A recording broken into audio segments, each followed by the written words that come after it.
What is good, everybody, man? Thank you guys tuning in to another episode of One Big Fire. And we've got a massive fire in the house today, and super excited to jump in. It's first time for me being able to connect with Spring. So been looking forward to this conversation, and let's dive in. Mr. Stasek, set the stage for us, brother. Hello, Spring. Thank you for joining us. Hi, Jay, what's up? What's happening? So before we dig in, I do want a little selfish plug here. We have in Spring, this is an invite for you too. We didn't even talk about it before we went live, but we have dates. So all of you listeners who've been to Rock and Restock, Rock the Rescue this year, our dates are set for Agent to CEO. That's our major event of the year. And we sandwich that against our concert. This year, it's going to be Rock the Spectrum. All the proceeds are going to be going to charities that support autistic children and adults.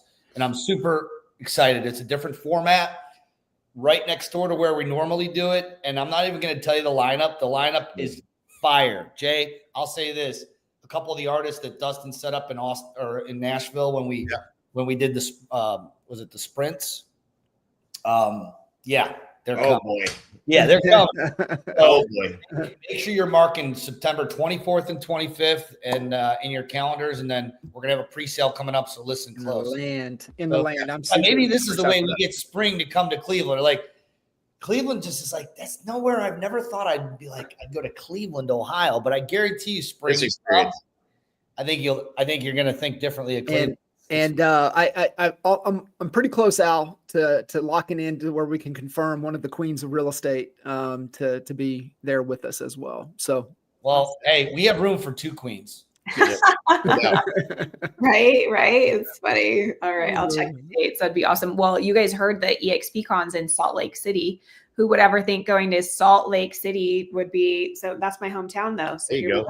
Yeah, it's cool. And then the only downside that I saw to that is that we're not going to be able to do any skiing because I don't think it's during. Is it? Or do you guys have snow on the mountains during the October? The resorts don't open until November, so it's definitely off season. Yeah, it's a random location. I mean, I think people will enjoy, like, it's a beautiful city, and but it's not Miami. But it just made me think about Cleveland, right? And like, hey, there's some great areas that you just would never think of. So no doubt. Salt Lake's beautiful. It's probably one of the cleanest places I've ever been. Yeah, it is. And it will be great. Their venues and stuff are fantastic. So I could see why they chose it in that context. Yeah. I'm just comparing it to Cleveland, Ohio. So right. Bless you for comparing Salt Lake City to Cleveland, Ohio. It's the first and probably only time you're ever going to hear. I would never put those two in the same sentence ever. Buddy. Thank you for joining us. And, before we hopped on live here, we were kind of talking about our journey. And what's really cool that you're doing, this experiment is just really inspiring to so many people. And how much bravery does it take you to actually document and publicize this entire journey? Because when you're putting it out there, failure, success, somewhere in the between, it's all out there in the open. It's completely transparent. And that is beyond impressive.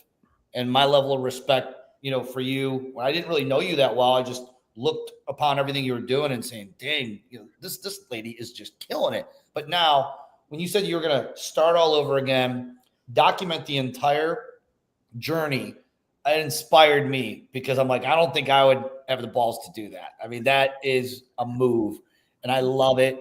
And so we want to hear more about it. And how many months now is it? We at 5 today, like 5 this week. Yeah.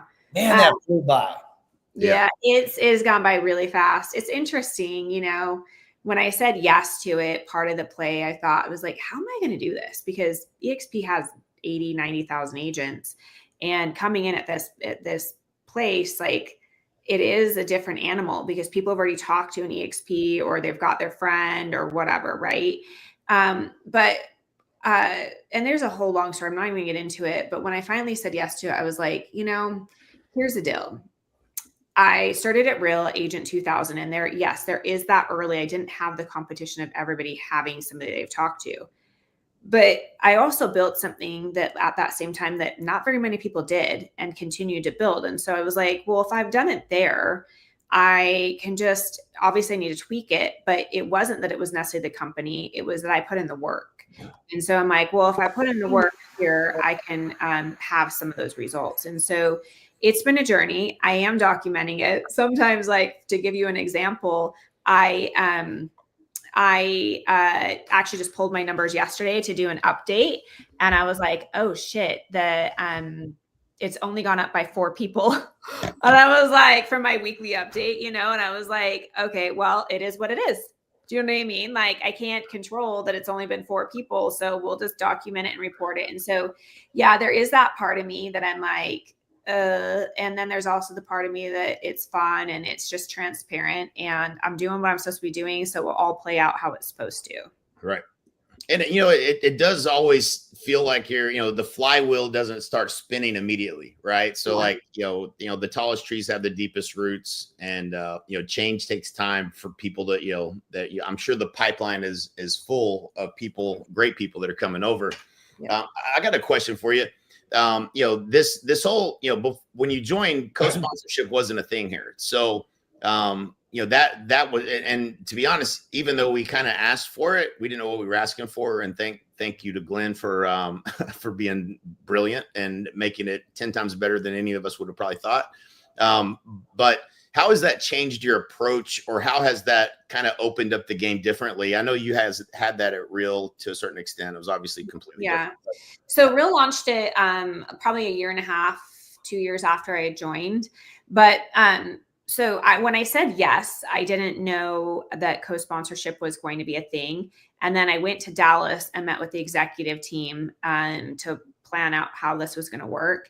And Leo told me that day, hey, co-sponsorship is going to be launched. And so I was actually the first co-sponsored agent at EXP.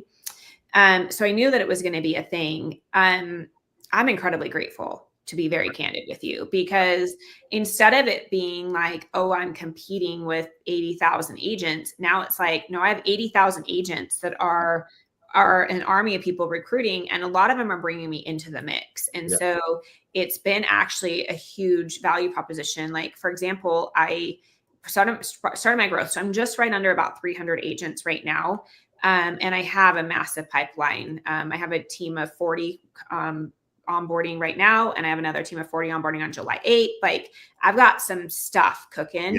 And I would say co-sponsorship's been really great, because some of these guys have been talking to people, and they have their friend or they have this, and it's like, hey, let's make it a win-win. Like, I don't want this to be a thing. And so it's been really good that way.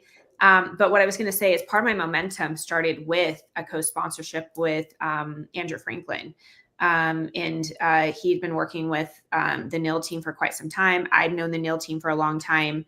And it just happened to be that there was synergy there that we're like, let's go do something. And so I'm super grateful for it. I think I've set a goal. I've put it out there. I said it on stage. And I was like, oh shit, did I really just say that? But I set a goal to have 10,000 agents in the next 3 years. And I know it's lofty. I know it's crazy, but I believe with the co-sponsorship, and I believe with the right partnerships, I can get close. And if I don't, at least I shot super high. Yeah. I'm going to get somewhere. Right. And so right now I'm pacing. If I look at my numbers, I'm pacing to be on the same path that I did at Real. Which Real, my first year, I did I had about 700 agent partners. And then it started compounding, as you know, it does that. And so I feel confident that I'm going to start getting that compounding coming up, but it's a grind for a minute too. Yeah. I think most people don't understand that math, by the way, but that is the beauty in this model, and understanding it's not going to be really so much what you do that gets you to that. And by the way, I believe the record, and this is up for debate, because I think they arbitrarily gave John Mikish the record, and I'm not sure if he beat us or not, but I think we hit 1,011 months. Okay. And that, that was, pretty crazy, but you're on track for those kind of numbers, right? So that's what people don't understand. It's not what you do necessarily. It's going to be what you get 10 other people to go do too, right? Yeah. Yeah. My strategy is to have 25 running mates. So 25 people who want to grow with me. I've got I've got about 7 that are like, I want to grow a rev share org, you know? And so my strategy is, let's go get the 20 to 25. I have the capital. I have the infrastructure to put some fuel behind them, right? Like, I'm the queen of events. I've got a great marketing, great CMO. So I'll help them build out their personal brand and create a little bit more structure around about them becoming a little bit more out there. And I just know if they grow, I grow. So let me amplify who you are to help you grow. And so that's the strategy that I'm rolling with. And I'm enjoying it. Like, it's fun for the people that were coming in proximity and growing with, just kind of like the 3 of you. You guys are having fun together, right? You're like, hey, let's go and do this. I'm like, so that's my strategy there as well. I love it. What was most impressive too is that you're doing this, you know, when we started hitting, so we moved our brokerages over 2017. In fact, it was August. I moved over in August. Jay and Michael, John, I think it was October. So maybe just a couple months after that. And we caught this momentum. And it's fair to say that momentum isn't what it was 8 years ago today. So for you to set this lofty goal, you set a 10x goal, which is, you know, inspiring, and we're going to watch you win. We're just loving cheering you on and doing it. But the timing of it's, I mean, let's just be honest. We had a blue ocean. We had no competition. We were kind of all on the take. People were coming by the droves. And then all of a sudden, Real comes along, and then another, cloud-based, and another cloud-based that has revenue share stock. And now all of a sudden we have, there's options. And those options, and I guess why I wanted to mention that is that how cool is that competition breeds innovation. This co-sponsorship idea, I never even thought of it until I heard about Real doing it. And Jay, you think we should tell the story? Because we learned about it, like really, really learned. When I first heard about co-sponsorship, that Real was doing it, the first thing I was like, who would want to do that? Like, who would want to give up half of their revenue share? This is the first thing in my brain. I just didn't know what I didn't know. And Jay, we lost a giant team. Can't remember the name of the team. David was the team leader. And one of his agents was in my market. In fact, she used to be on my team. And I was like, hey, I wish you all the best. I know that you guys are taking off this now, but just curious, what made you go have the decision to go to Real?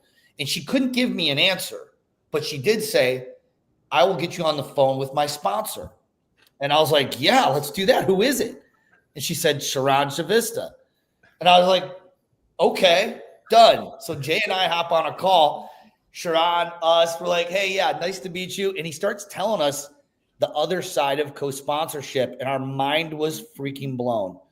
So thank you, Sharon. Yep. I mean, I don't know who thought of the idea, but when you think about collaboration, these cloud-based companies, everyone, claims and rides on the horse of collaboration because it's true. We are the most collaborative out of any of the traditional brands, but co-sponsorship pours gasoline on that collaboration. But we just didn't understand it till we heard Sharon. You remember that conversation? Oh God, yeah. He hesitantly, once he got into his pitch, he couldn't not say everything he always says. Like he believed in what Real was doing at the time, and so that it was great because I loved listening. I'm notorious for listening to my competitors and understanding what they're selling because we were getting poached in a big way, and so I wanted to hear what everybody else was hearing, and I remember I got off that call and I had to drive somewhere, and I was driving and I was just replaying the things he was saying. I was like, why did that sound so good? And obviously it was some special vest that he had put on it, but it wasn't all necessarily true, but it sounded good. And so just unpacking that helped us to understand what the benefit was there, and certainly completely different, guys. Everybody that doesn't know the difference, one is division, the other is multiplication. So like there's no difference between Real's co-sponsorship and ours. There's nothing to like about it. It's massively different in terms of if you're a builder. Yeah. But what caught our attention? What he said? What? He said, you guys, you guys have 7 levels. We only have 5, but you know that we have infinite levels. We have people that have 20 levels deep. And that was the stopper for us. We're like, what? Okay, now you got our attention, bud. You know, we were paying attention twice as hard at that point. Yeah. Yeah, but like, let me give you context. You're chomping at the bit. Yeah, I'm like, let me. Yes. And Sean's like amazing. He's such a great presenter. Yeah. Yes. Oh, yeah. And you can go multiple layers, but when you're dividing, because the way that it works is the company takes 45%. I mean, you get 45%, your code gets 45, and the company takes 10, right? So as you start getting them in and there's codes, it starts dividing. So as it starts going down, that the amount of rev share being paid out can be pennies. Like, so you might have multiple lines, but like it's not like you're getting a mass amount of money on it. Here's what I would say. What I love about the EXP co-sponsorship is I do love that it's like you can come in and you take that position and it's what you're making. But here's what I really love about it is the number one thing that our competitors have said in the past is that, oh, it's siloed. Oh, they've got these groups. Like I actually screenshotted the other day, one of my old peeps at Real posted, like, it was like a jab of like, oh, they've got these silos that they're saying as communities. Do you know what I mean? And it's like, no, we do have communities. But here's the thing that they describe their networks they're saying are communities. But here's the deal is now with the way this works is there is a lot of collaboration and people don't have to pick. You do get what the company offers, which is all the corporate things with fast cap and fast track and all the stuff that EXP offers. And then you go get in alignment with the other people that we're going to help you grow your business. And the difference is at Real, which I love them. I actually really am grateful. I have nothing negative to say. And the difference though is they can't offer you shit. Like you're joining Real. Here's what the company offers. Pick your sponsor who you like. Like at EXP, it's like, oh, I'm going to go partner with Jay because he's going to go help me build this. Or I'm going to partner with John. He's going to coach me here, or Albie, or like Spring. Like you get value with who you partner with. There's no value of who you partner with over there in context of like a written out, here's what you're going to get, because it's just not their model, you know? And so it's just, I think the EXP actually flipped the script of it's no longer like, oh, you don't want to go there because you have to be in their silo. And it's like, that's not how it works, you know?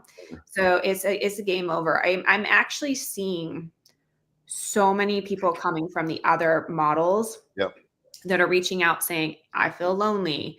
I see what you guys are doing. Can we have this conversation? And so I think you're going to see people who want more than just being at a rev share brokerage. Right. Of course. Yeah. And, you know, we were talking about conversation I had with Sloan last week, and that's the number one thing that he's hearing. And it's exactly what you said, Spring, is that, you know, they feel alone, right? There's agents out there. They feel isolated. They don't have the support, and environment is greater than anything. And, you know, having that community to where you can step in is so powerful. Spring, I want to zoom out with you a little bit. And, you know, for us, obviously Al touching on it and giving you a little backstory before we jumped on, you know, we're big vision guys, right? I mean, all three of us are massive on vision. And that's why we have to have great teams around us to be able to help us execute on the vision. And for us at the time, we were going down the partner path back in 2015, 2016 timeframe. And we hit the gas from jump, 225, 2.2 GCI and like from standing still at 0 in 12 months. And so we had some momentum and definitely going the partner route. We were partnering with agents, market service areas throughout DFW. We had just signed our first regional partner out of Atlanta, and we were going down that path. And I think because what was it, like 2,000 partners by like 2,000 partners by December 27, 2024. There you go. And so once we were locked in on the vision, we looked for whatever vehicle was going to get us there faster. And that's where, you know, because I saw it. I mean, I shut the webinar off at 10 minutes into it, 15 minutes into it, that we had been sent, and then, but it was forced with Al going down the path. It's like, dude, I think this is something, right? And then having the conversation with Jay, and there's like, dude, that vehicle can get us there faster. And so that was part of the reason of letting go of that monkey bar to grab onto this one. So I guess my question for you is, what's the vision? And then obviously, jumping from what you had built the empire at Real to step into over here with us at EXP, obviously you saw a better vehicle to possibly get you there faster. So I'm just kind of curious, the vision for you and the kind of your decision-making process that you kind of go through as you make these decisions to help you get to the vision. Yeah. So part of the reason I said yes was I did get in at the early stages, and I do believe that I would have continued to grow. But as to what we were talking about, there's 5 levels and 7, right? And I also know that companies hit their plateau, like everybody, like look at Keller Williams, look at EXP, and Real was on the up, right? However, at a certain point, Real is going to hit their plateau as well. They all do, right? And so I was looking at it and saying, okay, well, what's going to happen when we start having churn and I have no value proposition? Like, yep. I'm the OG that got in early and my agents are churning, because that's what happens, right? Yep. Like if they're not collecting revenue share and I don't have any value proposition, then what's going to happen in 3-5 years? Like, I'm never going to grow, right? Because you're going to have that churn. It's just business. Mm-hmm. So when I started looking at it and being like, well, could I go rebuild where I do have the 7 levels and the 6 and 7 pay substantially more, right? Yep. And also be in an ecosystem where I do have a value proposition, and the I as Spring can pivot if the market in 5 years and I need to change what my value proposition is, that I can at least still be in control of my business, of what I'm offering for an agent to be in our ecosystem. So that was the business side of me being like, okay, yeah, I'm going to start over, but I believe that I have control over saying, hey, this is what it's going to look like when it starts to go that way. I also truly believe that EXP is in that 2.0 era. I think that you guys, when you started with that you were the first, it was an idea, and then COVID hit and it was just like, boom, like it was massive, right? And I think now it's like the model is normal. It's going to be the model of the future for everybody. I don't see any brokerage coming out that's not going to have a revenue share component. And so the foundation where profitable, you've got the infrastructure, like everything is there. So now at this point where all the models are going to be exactly the same, why not have the foundation of the OG to go build off of, right? And so that was another one of my thought processes. The other component of it, to be very candid with you, is I'm like, I have a leadership team totally cheering me on, meaning like Leo and everybody and you guys. Like, it's not like I'm on an island being like, how do I do this? Like, it's great to have the support of like, yeah, we want to see you win. Like, it doesn't matter who you are in the company. You all want to see me win, because it is ballsy. And it is one of those things. It's like, okay, well, I am literally an open book, you guys. Like, the only reason I haven't screenshotted my actual income and put it on is like, I don't need the whole, like, whatever it's called of like the disclosures and all of that. I'm like, I don't need that part of it, but I would have no problem being like, I'll show you how I'm going to get back to this. Right. But I'm like, I don't need the headache of whatever the guidelines of the law, right, stuff. So I was like, turn you in. Yeah. Someone will turn me in. So I'm like, I don't need any of that. I'll just show you like where my agent count is. Right. But I just truly, truly think like, and this is for anybody, I'm not special. I'm just willing to do the work. Like, it's the same thing when I joined Real. I joined Real being a small team in Salt Lake City, Utah. Nobody knew who I was. Like, nobody. I chose to be like, okay, how can I go grow this? Oh, I'll throw an event.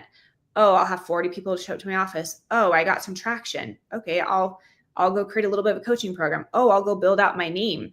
Like, do you know how uncomfortable that was to be like, I'm going to go create a brand called Spring? It was like terrifying, you guys, terrifying. And I was just like, well, I'll put it out there. And then I started running Facebook ads, and I started like getting a little bit more, like when I did my first event, I was scared shitless. I did my second event and I cried in the middle of the night, and I'm not a crier, just so you know. But it was a fucking disaster. So, And, so and I much. just like remember being like, my husband's like, what is going on? I'm like, oh, I failed, you know?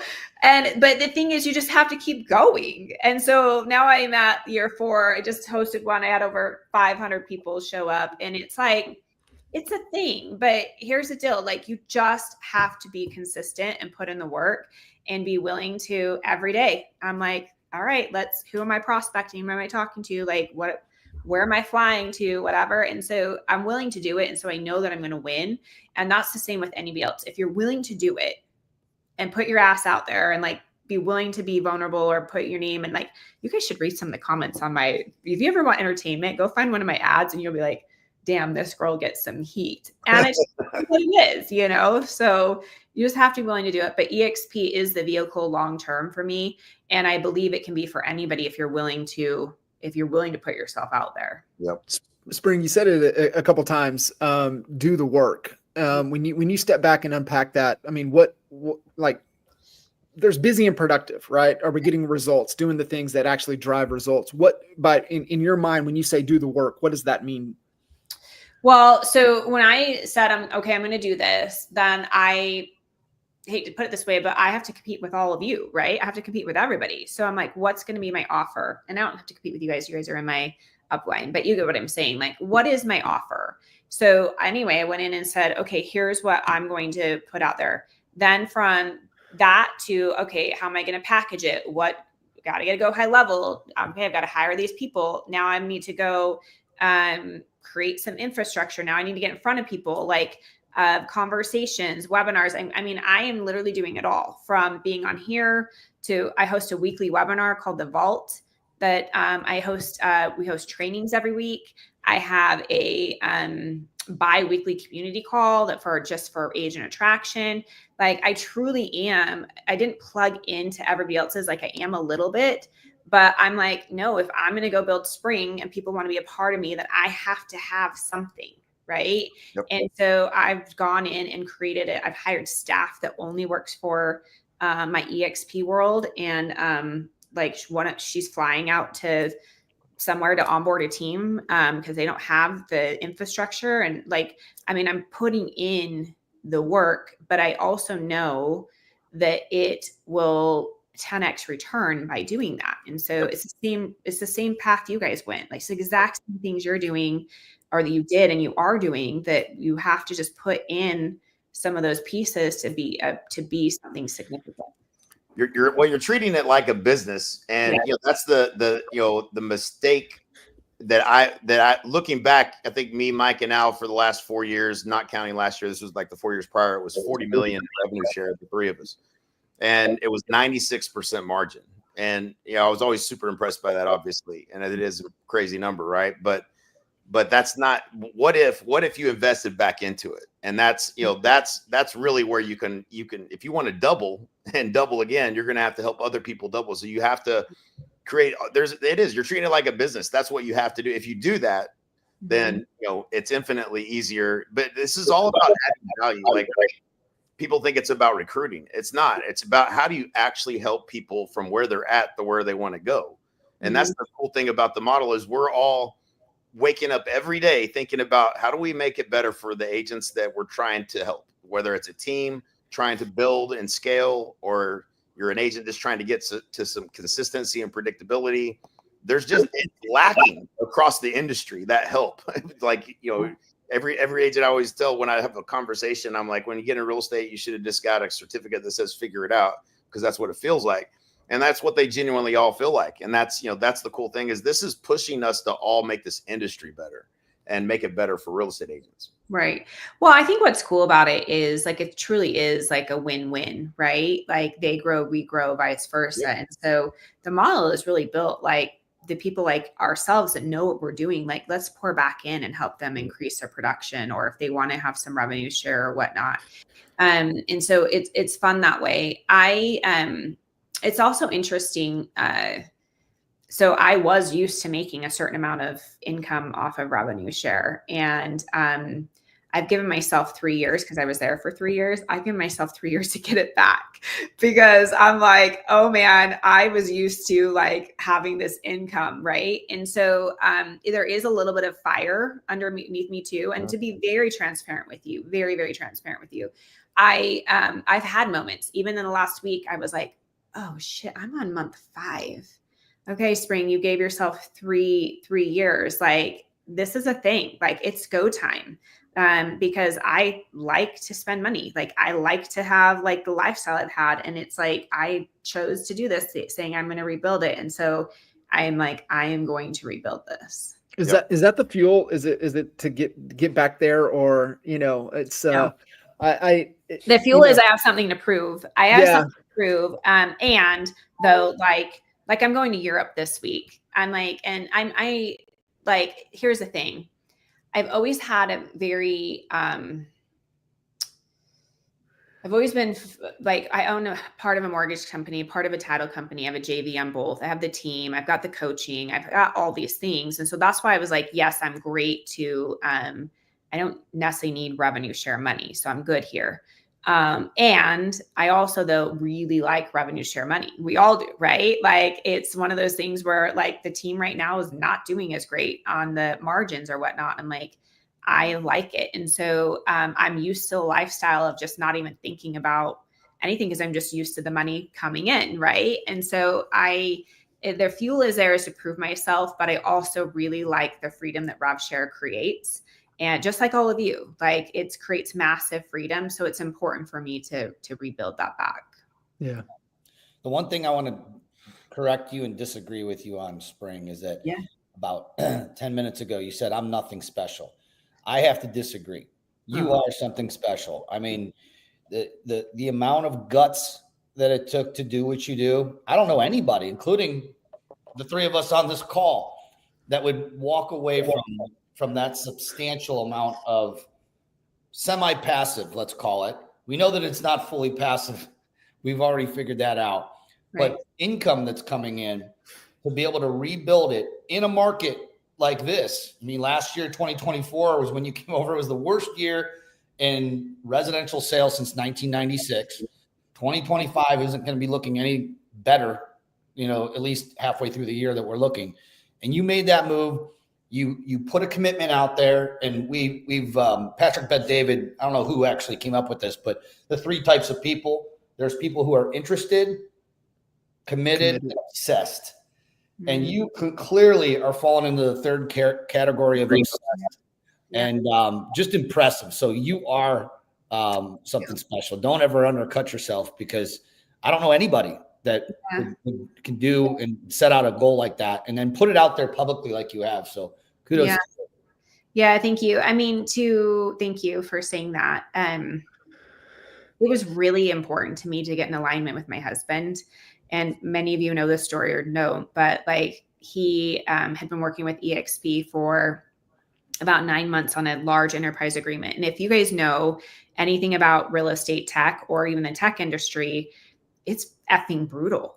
Like it is one of those things, like he started the company from our upstairs. Like it's been bootstrapped, it's been a grind, like it's been a whole thing. Right. And so when EXP was like, hey, we want to do an agreement with you, but it's kind of funky. Your wife's the #1 agent at Real. And then they ultimately said yes. So like, we still believe in the product for our agents. We're going to do this agreement with you regardless. Cause I had said no. I was like, sorry guys, like we're a separate entity. We're not the same. You got to do what you're going to do. I'm going to do what I'm going to do. And when they said yes, I was like, it was the first brokerage, because he has plenty of brokerages and other companies that have been like, sorry, your wife's at Real. She's really loud. It was EXP was the first one that said, yep, we're fine that Spring's at Real. It's good.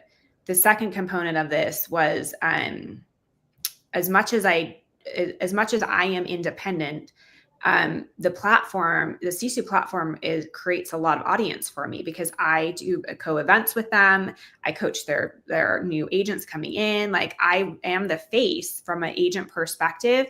And so Brian came to me back after EXPCon and said, Spring, I love you so much. And I'm great that you're staying at Real, but if you're staying at Real, then we need to sever the relationship with Sisu, because it's not fair that EXP sends us their agents and then they end up in your world somehow, you know? And he's like, it's just out of alignment. And I had to take a hard gut check and be like, that is out of alignment. And it's not as a family as much as we are independent. Like we go so much further when he and I are on the same page and we're working as a team. And so it was ballsy. And I know a lot of people are like, what the hell is she doing? But at the end of the day, it was like, I really want to be in alignment. I believe in the company.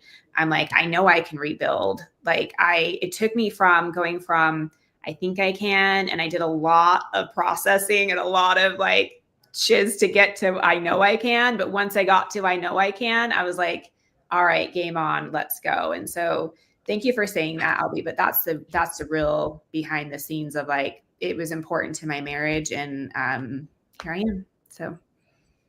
That's awesome. Yeah. Thanks for sharing that. That's really cool. And a little under the hood of decision making, and that's kind of what we geek out on just from a strategic thinking standpoint. So that's cool to hear. Yeah. It was important to me. Like, I mean, we've been married for 11 years and we've always operated like he's him, I'm me, like separate everything. And when I took a step back and I was like, well, a lot of my growth has come from the support of like having a husband that's just been like, oh, Spring can do this, or Spring's out in front and center or whatever. And he wasn't coming to it from a negative other than like, this is an important account, Spring, and it's not going to be in alignment if you're in front of all these EXP agents. And I was like, you're right. So here we go. Yeah, I want to add one more thing too. If you ever have a chance to go to one of Spring's events, make sure you go.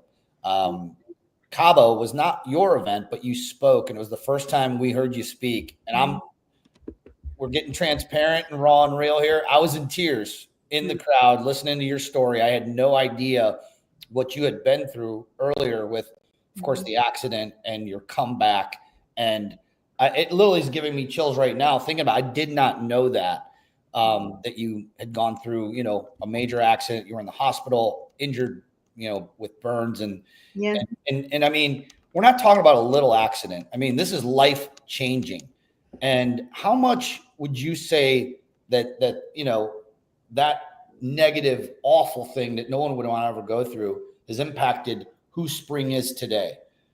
Yeah. Was before and after. Have you thought a lot about that? Yeah, of course I thought about it. I mean, I was young. I was 20. And so I think like being young and being 20 was part of like not understanding the full scope of what it really was. Now, if I was in my 40s, it would be a completely different thing, right? I shared on stage that when I almost passed away, I had my roommate in the burn unit. All those sirens and lights were going off because she did pass away. And I was so drugged, and I just remember like, what the heck is going on? And when they all came rushing in, I'm like, am I dying? And the doctor was like, no, you got to choose. Like, and I just remember like a light bulb literally was like, oh, this is a choice. Like everything's a choice.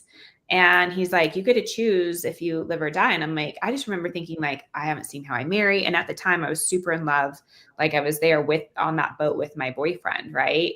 And I was like, I haven't seen my children. I'm like, oh, I'm going to choose. And that week it just started like turning, like the mental component of it started like shifting everything for me. And so, yes, in the context of, I have always taken from that moment, like everything is a choice. Like I don't get to choose what happens to me, but I do get to choose how I respond to it. And that's something that I teach. Like we don't control the real estate market. We don't control what's happening in Iran. We don't control any of that, but we can control how we respond to it. Right. And so that's been a massive game changer for me, in everything. I would say though, to be very very candid of like my actual growth really has happened in the last 5 years. And it's when I went to a training, and I won't get too far into it, but it's when I understood It was actually with William Lamb, who just got his license to join me at EXP. It's why the community I started is called Upgrade. His program is called Upgrade, and it's about upgrading your mind. And when I understood that like the human brain controls everything for you, and the way that I like to articulate it is most of us are running off of really shitty old programming. So think about it this way, like your computer, like most of us are running off of Microsoft DOS. Like it's old stuff that doesn't serve you anymore. And when you can realize that you can upgrade to the new iOS and how to do that with removing the trash and the old beliefs, like it changes everything. And so in 2020, I went into a 14-day immersion course and started understanding like, holy crap, like this is how this works. It's not the woo-woo manifesting stuff. It is like full on like how to remove all this stuff. It shifted. And a year later, my whole world like started down this path. And it started off into a massive personal development space from I've done it all at this point. So when you're talking about vibrations, I am like the ooey gooey, like mindset, all of that stuff, because it's truly like, I'm a believer you can truly create anything you want, but it really started about 5 years ago. That's freaking awesome. Yeah. And it is, you know, I mean, that's definitely the hardwiring of a honey badger, and really it's mindset first with everything. And so, I mean, this is part of the reason, you know, I do a lot of the endurance stuff I do, right? Just because once you go through hard things, I mean, it just, the trivial things really don't matter, and they don't stress you. And it's just, there's always a path, there's always a way. So definitely mindset first. Yeah. I just climbed, I've done the endurance event 29029. I don't know if you know what that is. Yep. But I just climbed it last week. Like I've done it 9 times in the last few years. And every time I do it, I'm like, why am I doing this again? But it's just that reminder of like, of just going and how accomplished you feel when you're finished. That's Jesse Itzler. Yeah. I was supposed to do that on my 40th birthday, and I skipped it and went to EXPCon right before joining to see behind the scenes. I was like, I can't not do this. Like I had to go. So my business partner Mike and Woods, who were going for my 40th birthday, they went and climbed the mountain, and I went to EXPCon, and we joined EXP. By the time they got back, we were already joining. You made the right decision. You can climb a mountain whenever you want. So right. I haven't regretted that. I do kind of regret it, but not really. No, don't regret it. How about we'll go climb together? I do. We'll do an event together. We'll get a Honey Badgers Nation group there. It'd be fun. You can all wear the hats. There you go. Well, it's accepted. Spring, amazing. So guys listening in, it's like honeybadgernation.com, go-to resource for everything, being able to tap into. But the big thing that we started this month, last month actually, we gave away our first Honey Badger of the Month award. So Spring, we are nominating honey badgers out there that are doing honey badger stuff, and definitely one of the hardest markets, headwinds that we've encountered. So when you guys catch a honey badger doing honey badger stuff, get out there, honeybadgernation.com, nominate Honey Badger of the Month, as well as pick up some of that swag. Well, we got a pretty good candidate in here with Spring B. If you want to nominate Spring, go on to honeybadgernation.com. The link's right up at the top. Click it and nominate her. I am a honey badger. I am in this world. Like, it's super fun. So I'm grateful for you guys. I'm grateful to actually get to know you a little better. And I would love to collab. So whatever I can do to be of value to your community, let me know, because I'm just here to grow and have fun with people. Like, that's the whole thing. Leo messaged me the other day, and he's like, from an outsider perspective, it looks like you're having fun. And I'm like, I am having so much fun. Like, if anything, however this turns out, it's a effing blast. And I just think you all should join us, you know? That's it, for sure. 100%. So good. Well, appreciate you guys. Fellas, always great. And Spring, thank you so much for jumping in, sharing some great nuggets, as well as being vulnerable and sharing a little bit of your story. And can't wait to continue the conversation. Yeah, thank you guys. I appreciate you all. Thank you for the inspiration. Bye, guys. Awesome. We'll see you guys. Thanks.